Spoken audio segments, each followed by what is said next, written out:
네, 안녕하세요.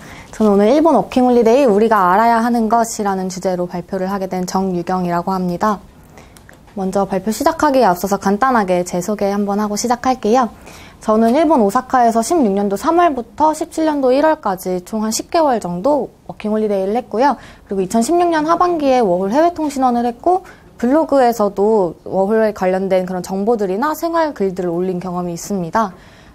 나중에 이제 이 주소 물어보시면 알려드릴게요. 여기에 뭐 제가 이력서나 그런 거 준비했던 것들 다 보실 수 있으시거든요. 참고되시면 좋겠습니다. 네, 오늘은 이런 순서로 이제 말씀을 드리려고 하고요. 먼저 워킹홀리데이를 선택한 이유부터 말씀을 드릴게요. 저는 아무래도 전공자입니다. 일본 지역학이라는 전공을 공부를 하고 있고요. 일본어는 아니지만 아무래도 일본 역사나 사회 같은 것들을 공부하는 학문이다 보니까 일본어를 조금은 할 수 있는 사람이에요. 근데 아무래도 이런 책들로 공부를 하는 거는 일본 어과라면 괜찮았을 수도 있는데 저는 일본 지역학과다 보니까 조금 문화나 사회들을 책으로 공부하기에는 한계를 느꼈어요. 그래서 직접 느껴보고 싶고 직접 경험해보고 싶다는 생각이 들어서 워킹홀리데이를 선택을 하게 됐습니다. 저는 전공자이기 때문에 교환학생으로 갈 수도 있었지만 교환학생은 또 가서 결국에는 제가 원하지 않는 학점을 채우기 위한 전공 공부를 해야 된다는 사실이 마음에 들지 않아서 워킹홀리데이를 선택해서 가게 되었습니다. 제가 워킹홀리데이를 갈 때 세운 목표들이에요. 보통 이제 취업을 목표로 삼으시는 분들도 계시고 일본은 아무래도 가까운 나라다 보니까 뭐 대학 진학으로 삼으시는 분들도 많이 계세요. 근데 저는 이제 대학 진학이나 취업은 목표가 아니었고 여행을 조금 많이 다니고 경험을 많이 하고 오는 것에 목표를 뒀습니다. 그러다 보니까 이제 돈을 모아오는 것은 목표로 두지 않았고요. 그래서 준비를 할 때는 이제 준비 과정이 좀 길게 있지만 여러분들이 가장 중요하게 생각을 하시고 가장 어려우실 만한 부분 두 가지를 제가 어떻게 준비를 했는지 간단하게 알려드릴게요. 먼저 워킹홀리데이 사증 발급 요건입니다. 일본 대사관 사이트에 들어가시면 나와 있는 요건인데요. 요건이 굉장히 많이 있는데 이 중에서 제일 중요한 요건은 이거라고 저는 생각을 했어요. 주된 목적이 휴가를 보내기 위해 일본에 입국할 의도인 자라는 건데요. 일본에 입국할 수 있는 그 비자가 굉장히 많잖아요. 뭐 취업 비자도 있고 유학 비자도 있고 많은데 워킹홀리데이 비자를 굳이 주는 이유는 이 휴가라고 생각을 했습니다. 그래서 휴가를 보낼 수 있는 비자를 주는 건데 대신 휴가만 보내기엔 돈이 없으니까 일도 조금 할 수 있게 해줄게 하는 비자라고 생각을 했습니다. 그래서 저는 계획서를 쓸 때에도 저 블로그 때문에 약간 사진에 글씨가 있는데 좀 감안하고 봐주시고요. 그래서 계획서나 이유서를 쓸 때 계획서랑 이유서가 좀 자유양식이라서 많이 어려워하시는 분들이 계실 것 같아요. 그래서 저는 보시면은 이제 월별로 나눠서 내가 조금 더 휴가를 많이 다니면서 어떤 도시에서는 뭐 삿포로에서 유키마츠리를 2월에 보겠다. 아니면은 뭐 오사카에서 텐진 마츠리를 7월에 보겠다. 같은 계획들을 세웠고요. 실제로 이거를 이제 뭐 대사관에서 제출을 할 때 선풍기에 날려서 추첨한다 이런 얘기들도 있잖아요. 근데 저는 실제로 이걸 꼼꼼히 보시고 어느 도시에 어느 맛집이가 제일 가보고 싶니 같은 질문도 하셨던 기억이 있습니다. 그래서 보통 이제 이거는 제가 지원할 때 있었던 얘기인데 확실하지는 않아요. 하지만 휴가를 목적으로 주는 비자다 보니까 한 도시에서 계속 오랫동안 있기보다는 여러 도시를 조금 한 3, 4개월 단위로 다니면서 많이 경험을 해보겠다고 하는 게 더 유리할 수도 있다라는 얘기를 들어서 저도 이렇게 썼고요. 그래서 사는 거에는 오사카에서만 살았지만 실제로 삿포로 유키마츠리나 뭐 오사카 텐진 마츠리나 그런 것들을 가서 경험을 하고 왔습니다. 그리고 다음 이유서를 쓰실 때도 이유서도 아무래도 자유양식이다 보니까 항목은 어떻게 정해야 하는지 굉장히 고민이 많으실 것 같아요. 근데 저는 총 이렇게 3가지 항목으로 나눠서 기술을 했고요. 일본에 관심을 가진 계기에 대해서는 워킹홀리데이 그 국가들이 많은데 왜 굳이 일본으로 가고 싶었는지, 그리고 일본에 아까 제가 말씀드렸던 비자의 종류가 다양하게 있는데 왜 굳이 워킹홀리데이 비자로 가고 싶었는지, 그리고 이 워킹홀리데이 비자가 나한테 미칠 긍정적인 영향이 무엇일지에 대해서 썼고요. 그리고 이거 일본어를 못하셔서 걱정을 하시는 분들도 계신데 요즘은 번역기도 굉장히 발달이 돼 있어서 능숙하게 번역을 해줍니다. 근데 일본에서 생활을 하실 정도면 뭐 JLPT나 JPT 고득점까지는 아니더라도 어느 정도 일본어를 보시면 이해를 하실 수 있는 정도는 되셔야 한다고 생각을 해요. 그래서 번역기 아예 처음부터 끝까지 혼자 일본어로 쓰시는 게 힘드시다면 한국어로 쓰신 다음에 번역기로 돌려서 조금 문맥을 매끄럽게 하셔도 괜찮으세요.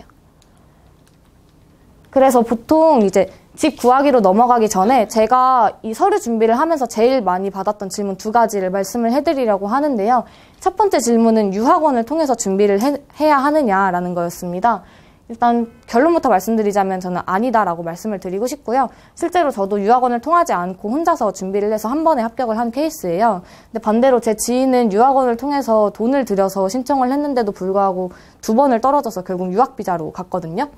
그래서 유학원을 통해서 가는 게 뭐 100% 합격을 보장해준다라고는 말씀드리기가 어렵습니다. 오히려 유학원을 통해서 그렇게 막 전문적인 느낌이 나는 것보다 정말로 진솔하게 내가 하고 싶은 이야기나 내가 가서 하고 싶은 것들을 표현을 하시는 게 더 중요하다고 생각을 해요. 그리고 또 2번째는 JLPT 성적이 필요하냐라는 거였는데요. JLPT 성적 같은 경우에는 저는 JLPT 성적이 없이 갔습니다. 근데 이거 이제 서류 준비해 보신 분들은 아시겠지만 추가 서류를 내실 때 JLPT, JPT 혹은 일본 어학교 수료증 등이라고 나와 있어요.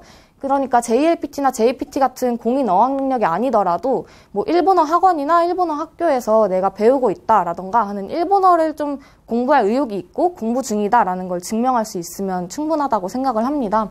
그래서 저도 신청 당시에 JLPT가 없어서 저 중고등학교 때 일본어 교과 우수상 받았던 거나 이제 학교에서 일본어 성적 나왔던 거 그런 것들을 사본으로 제출을 했습니다. 그리고 집을 구하시게 되실 텐데 이거는 조금 오사카 기준이라는 거를 양해 부탁드릴게요. 집을 구하실 때에는 보통 이제 원룸, 쉐어하우스 아니면 게스트하우스나 호텔에서 이제 숙식을 하시는 경우가 있습니다. 근데 원룸 같은 경우에는 이 맨션에서 사시는 법과 레오팔레스 이렇게 2가지 종류가 있습니다. 근데 레오팔레스 같은 경우에는 조금 특이해서 궁금해 하시는 분들이 많을 것 같은데 보통 이제 원룸이라고 하면 한국에서는 풀옵션으로 침대, 냉장고 이런 것들이 기본으로 들어가 있다 보니까 조금 그냥 몸만 입주하면 되고 초기 비용이 많이 안 든다는 장점이 있는데 일본은 원룸을 처음에 입주를 하시면 아무것도 없습니다. 심지어 위에 전등까지 자기가 사서 달아야 될 정도로 아무것도 없어요. 그렇다 보니까 원룸을 혼자 이제 편하게 살고 싶어서 들어가시게 되면 오히려 혼자 갔는데 막 이케아에서 가구 사서 침대 조립하고 오히려 더 힘들고 더 초기 비용이 많이 드실 수 있어요. 그런 거를 좀 보완을 해주는 게 이제 레오팔레스라는 곳인데요. 이 레오팔레스라는 곳은 일본에서 똑같은 원룸인데 뭐 냉장고나 전자레인지나 뭐 TV 같은 기본적인 가구나 가전들이 다 들어가 있고요. 그리고 공과금 같은 거를 미리 내는 형태다 보니까 사시는 동안은 공과금을 신경 쓸 필요가 없으세요. 근데 다만 단점은 얘는 이제 현지에서 연장은 가능한데 처음에 계약을 하고 가실 때에는 처음 계약한 기간만큼 돈을 다 내고 가셔야 돼요. 그래서 저는 실제로 이걸 처음에 초기 정착용으로 2개월을 계약을 해서 갔고요. 초기 정착용으로 2개월 계약했을 때 200만 원이 조금 넘게 나왔어요. 그러니까 한 달에 100만 원 조금 넘게 들었다고 생각을 하시면 되시는데 보통 뭐 원룸이나 쉐어하우스에 들어가실 때 그런 초기 비용이나 보증금 같은 거를 다 생각을 하시더라도 결국에는 비슷하기는 해요. 그래서 조금 더 이제 초기 정착 비용이 많이 있으신 분들이나 목돈을 내셔도 괜찮으신 분들은 레오팔레스에 사시면서 이제 이사를 하실 쉐어하우스나 맨션을 다 알아보시는 게 조금 더 편하게 초기에 정착하실 수 있는 방법이라고 소개드리고 싶습니다. 그리고 쉐어하우스 같은 경우에는 대표적으로 오크하우스라는 사이트도 있고요. 동류모나 오유모 같은 한인 커뮤니티가 굉장히 발달을 해 있어요. 그래서 일본은 아무래도 옆나라다 보니까 한인 커뮤니티가 굉장히 크게 발달이 돼 있어서 커뮤니티 사이트 들어가시면 쉐어하우스나 룸쉐어 많이 구하실 수 있습니다. 현지 생활에서 제가 했던 4가지들을 좀 설명을 해드릴게요. 먼저 일본어 공부인데요. 아까도 설명을 해주셨지만 이제 어학원을 대표적으로 가장 많이 가시고요. 그리고 일본에서 또 하실 수 있는 게 일본어 교실이 또 있어요. 근데 저는 2개 다 상담을 받아보긴 했지만 일본어를 따로 공부를 하는 학원을 다니지는 않았고요. 혼자 공부를 했어요.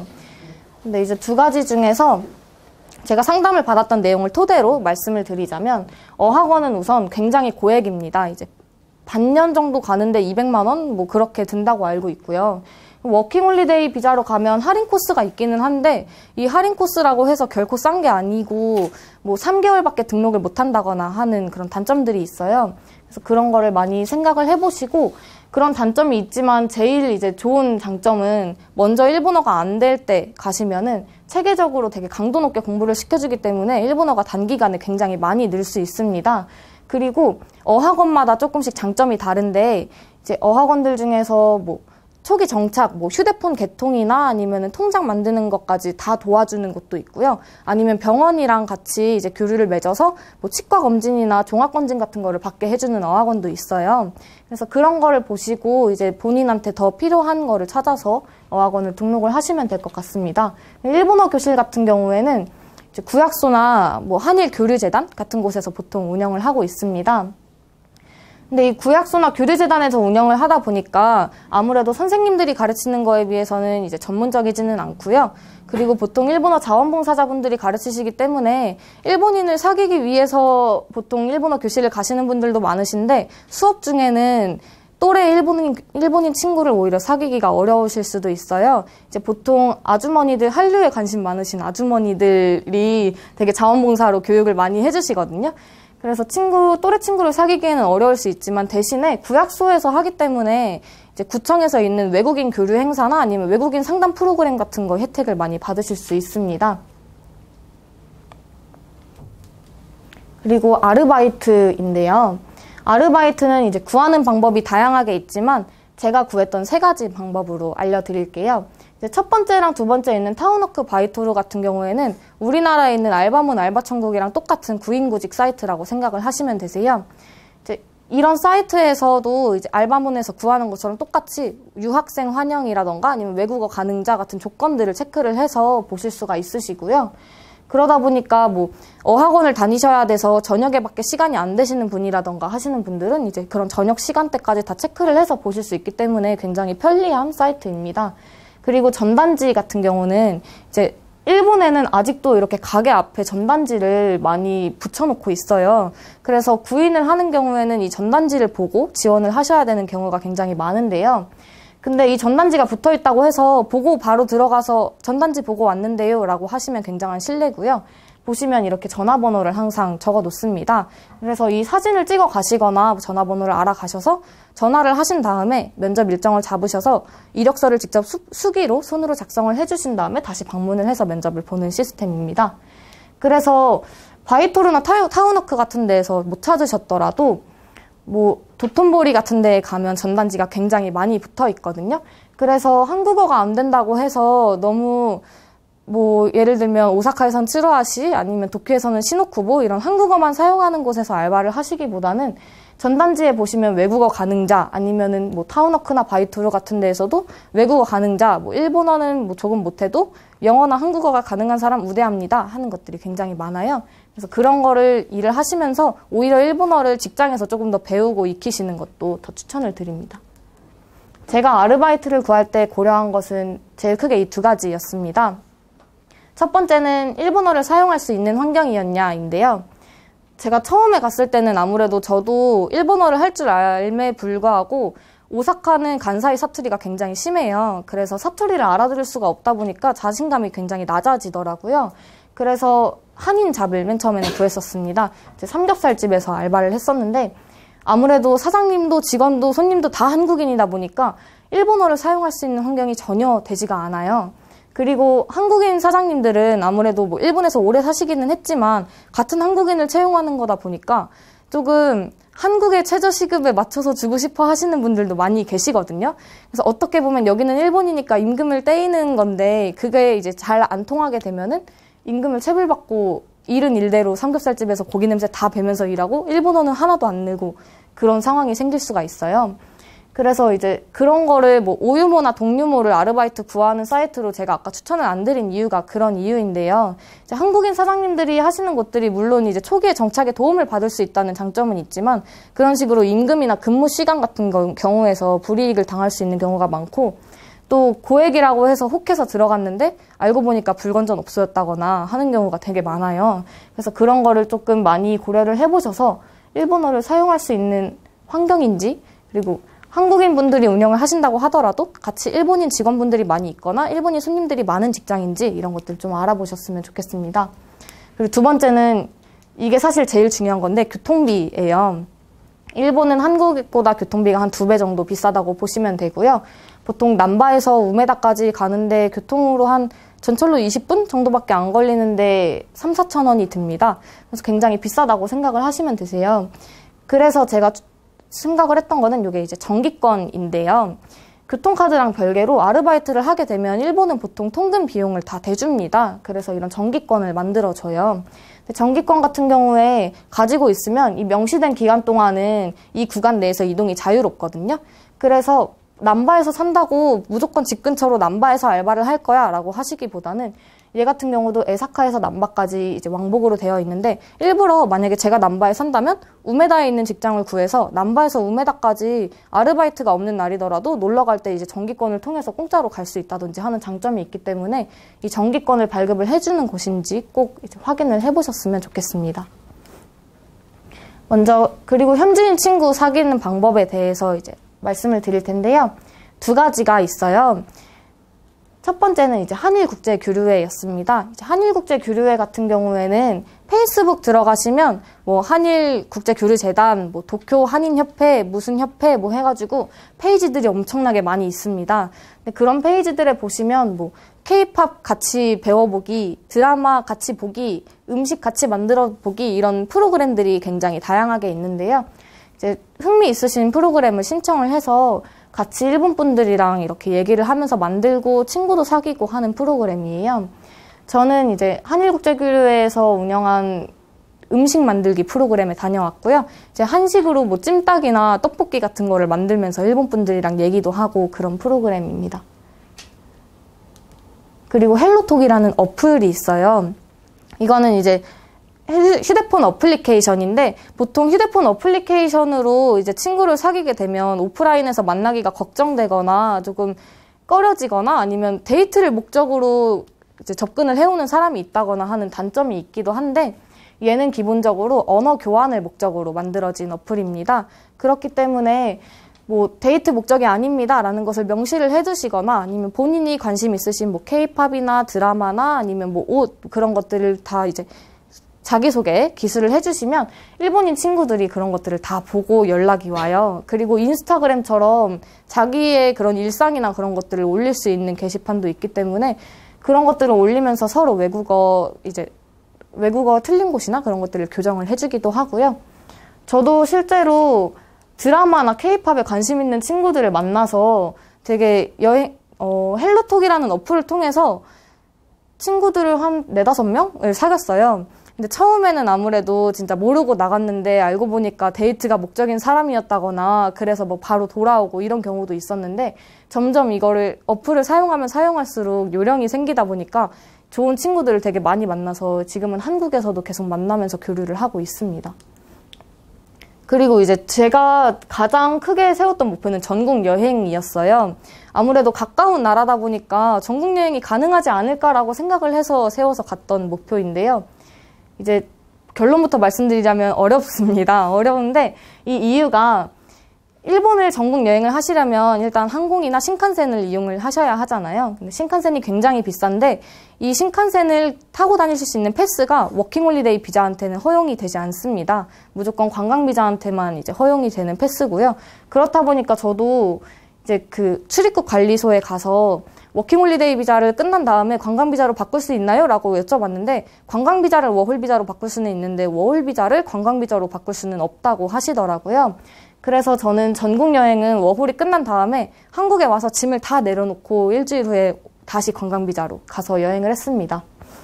그래서 근교 여행 같은 경우에는 제가 오사카를 선택한 가장 큰 이유이기도 한데요. 오사카는 아무래도 옛날부터 교토가 오랫동안 수도였다 보니까 옆에 근교들이 좀 역사나 문화적으로 볼거리들이 굉장히 많습니다. 그렇다 보니까 오사카를 가서 뭐 워홀 중에 나라를 다닌다거나 교토, 고베 같은 곳들을 이제 구경을 했고요. 그리고 워킹홀리데이가 끝나고 나서 도쿄를 간다던가 이거는 지금 교토에 있는 어떤 절인데 단풍을 보러 다닌다던가 하는 경험들을 했습니다. 그리고 저는 일단 저희 전공을 선택한 이제 목적이 일본에서 맛釣이를 제가 직접 기획단에 참여를 하고 싶다라는 꿈을 가지고 있어서 이 전공을 선택한 거였고요. 그렇다 보니까 축제나 공연을 즐기고 오자라는 목표를 세웠습니다. 근데 축제 같은 경우에 아무래도 제가 처음에는 무턱대고 일본어도 모르는데 일본인 공연을 가기가 무섭더라고요. 그래서 일본에서 하는 한국 공연에 갔다 왔습니다. 이제 뭐 SM타운 공연이라던가 그런 것들을 가서 보고 왔고요. 근데 여기에서 제가 느꼈던 게 저는 아무래도 일본 전공자이고 하다 보니까 그래도 한국 공연은 내가 즐길 수 있겠지라고 하고 갔는데 아이돌들이 저보다 일본어를 잘하더라고요. 그래서 가서 이제 일본어를 공부를 하면서 좀 나중에는 뭐 아라시 같은 것들 공연을 보러 간다던가 아니면은 지역별로 일본은 아이돌들이 굉장히 많이 있는데요. 그런 아이돌들 공연에 구경을 간다던가 하는 경험을 했습니다. 그리고 축제 같은 경우도 이런 지역 축제에 작게 뭐 옥토버 페스트라던가 아니면은 이런 할로윈 파티라던가 아니면 구청에서 운영을 하는 이게 아까 제가 말씀드린 구약소에서 갈 수 있는 그런 프로그램인데요. 이런 작은 지역 축제부터 시작해서 이건 요도가와 하나미고요. 그리고 벚꽃 축제, 뭐 타나바타, 텐진 마츠리 같은 것들까지 이제 보고 왔습니다. 보통 이런 축제나 공연 같은 것들은 보통 일본 사이트에서 많이 알아보셔야 돼서 일본어로 검색을 하시기에 조금 처음에는 부담스러우실 수 있는데 한국인 분들도 이제 워홀을 가시다 보면 블로그에 굉장히 많이 올리시고 특히 이런 축제 같은 경우에는 그 통신원 분들이 카페에다가 굉장히 많이 올려주고 계세요. 이제 보통 생활정보뿐만 아니라 그런 생활정보 이외에 얻기 힘든 정보들은 그런 통신원 분들이 올려주시는 카페 정보를 보고 가셔도 좋을 것 같습니다. 네, 저는 이렇게 워킹홀리데이를 하고 왔는데 워킹홀리데이를 하고 와서 이제 무조건 추천을 하고 싶냐라고 물어보신다면 저는 솔직히 그거는 아니라고 생각을 해요. 이제 저도 있으면서 물론 이렇게 좋아 보이고 추억을 쌓고 온 것도 많지만 그것보다 뭐 사기를 당한다던가 아까 말했던 임금 체불이라던가 하는 단점도 굉장히 많았고 혼자 있다 보니까 슬럼프가 생겨서 돌아오고 싶다거나 할 때도 굉장히 많았습니다. 그래서 마냥 좋다고 할 수만은 없지만 확실히 다녀오시면 이제 견문이 넓어진다던가 조금 내가 1년 동안 그래도 혼자서 해냈다라는 자신감이 생겨요. 그래서 이제 생각을 하고 계시는 분들은 워킹홀리데이에 한번 이제 도전을 해보시는 것도 좋을 것 같다고 제 경험 삼아 조심스럽게 말씀드립니다. 네, 질의응답 받을게요. 자, 궁금한 예. 네. 사실 오늘 발표 잘 들었고요. 블로그에 놀러 가서 한번 봤었는데 네. 계획서에 세운 내용은 네. 그러면 워킹홀리데이 중에 아니라 워킹홀리데이 끝난 후에 많이 이루어진 건가요? 워킹홀리데이 중에 간 곳도 있고요. 계획서.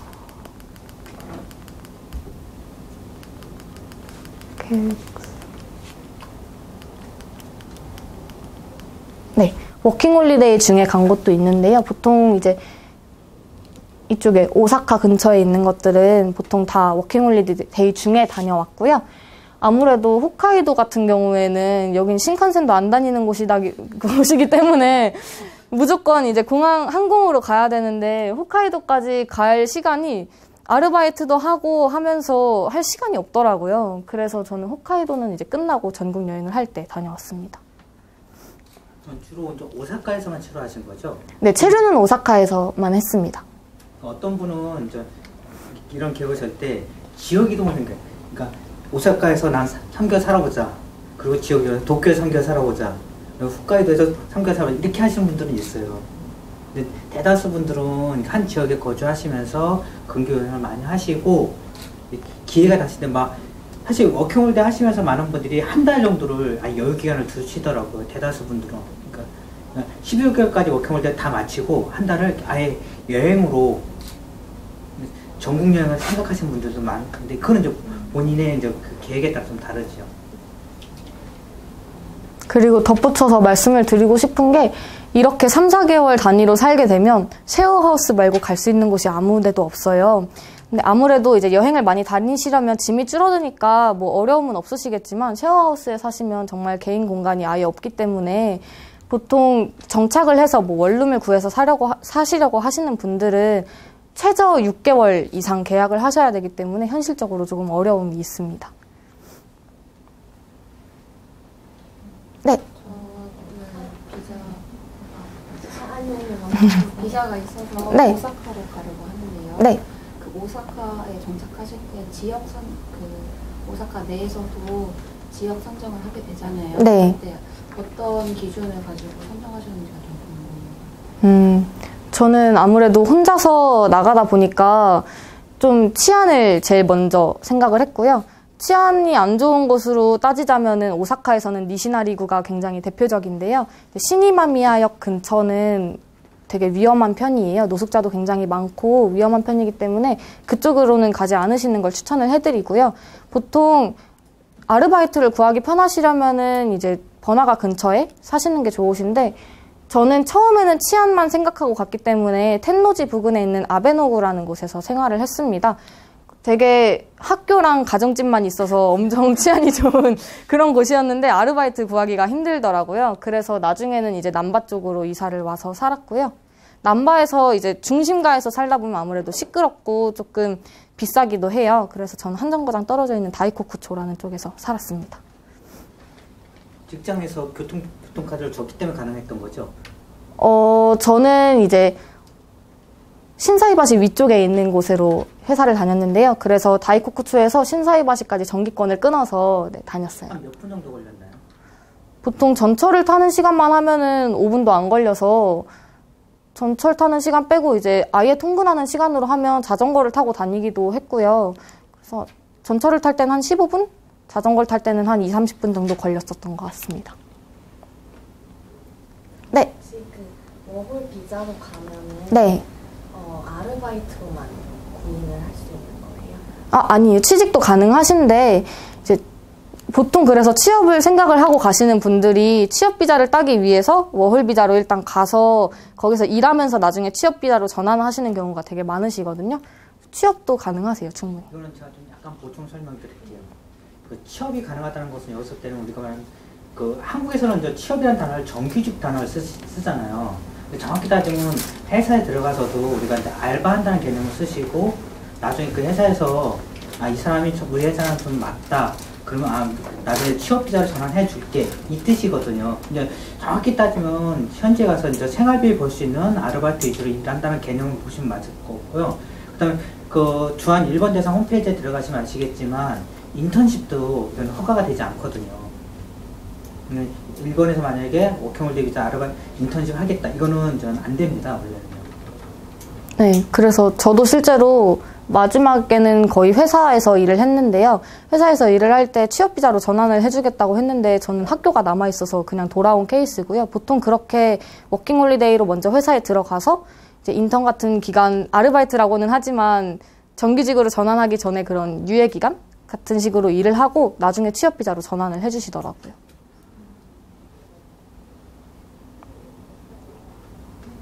네. 오늘 초기 정착 비용을 가져가잖아요. 네. 그 초기 정착 비용을 전부 다 환전해서 가시는지?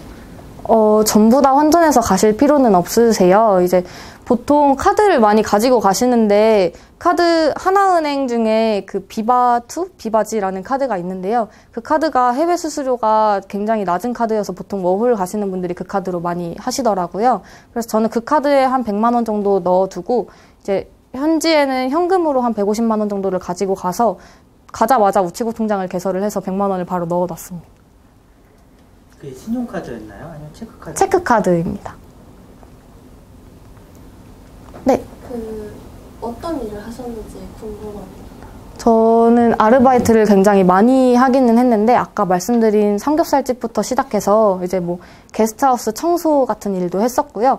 근데 게스트하우스 청소도 마찬가지로 저는 게스트하우스 청소를 하면서 게스트하우스 직원들이나 손님들이랑 많이 마주칠 줄 알았는데, 손님들이 입실하기 전에 청소만 하고, 그리고 손님들이 입실하면 할 일이 끝나다 보니까 손님들을 만날 일이 거의 없더라고요. 그리고 손님이 오더라도 대부분 한국인이다 보니까 일본어가 전혀 늘지 않아서 금방 이제 아르바이트를 바꿨고요.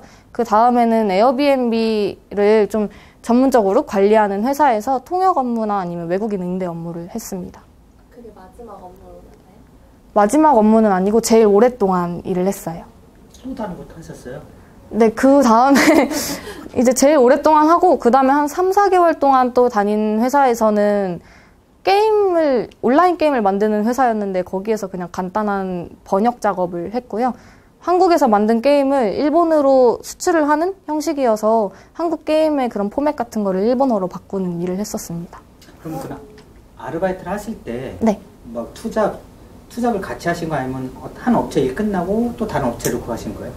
투잡을 하기도 했고, 이제 한 곳에서만 일하기도 했는데, 투잡을 할 때에는 아무래도 일본은 대부분 시프트제로 운영이 됩니다. 이제 구인난이 굉장히 심각하기 때문에 아르바이트를 구할 때 뭐 일주일에 2번, 3번도 가능해서 시프트제로 운영이 되는 경우가 일반적인데, 이 시프트제가 물론 내가 나가고 싶은 날에만 나갈 수 있다면 모르겠지만 그게 아니라 다른 사람이 뭐 빠지는 날에 메꿔줘야 한다던가 이런 일들도 많이 생기기 때문에 휴일이 없어지더라고요. 그래서 뭐 월화수목은 여기에서 일했는데 주말에 쉬고 싶은데 금토일에 그 다른 투잡을 가야 된다든지 하는 일들이 많이 생겨서 저는 나중에는 결국 그냥 한 곳에서 오래 시간 동안 일할 수 있는 곳을 선택했습니다. 그러면 아까 말씀하셨던 그런 회사에서 일했던 그 직업들도 아까 말씀해 주셨던 사이트에서 구하신 거예요? 네, 저는 바이토르랑 타운워크를 보면서 구했습니다. 네. 하나만. 네.